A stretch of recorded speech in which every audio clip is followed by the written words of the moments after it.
শুধু দেখুন যে 10 ফিট বরফে ঢেকে গেছে রাস্তা। যে দেখেন কি অবস্থা ভাই, এই রাস্তা দিয়ে আমাদের ভ্রমণ ভাই। এই যে বরফ আফগানিস্তানে,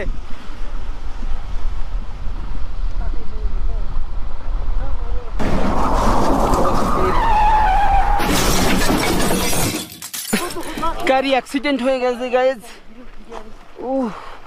মানে বলছিলাম আপনাদের যে এখানে বরফে স্লিপ করছে চাকা। দেখুন এই যে চাকা স্লিপ করে একদম চলে গেছে। আমাদের মহান আল্লাহ তাআলা বাঁচাই দিছে। সো এই জায়গায় সব গাড়িগুলো স্লিপ করতেছে এই জায়গায়।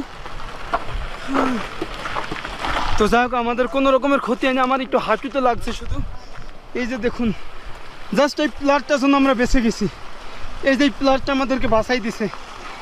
আল্লাহ কি অবস্থা গাড়ির। যদি আমরা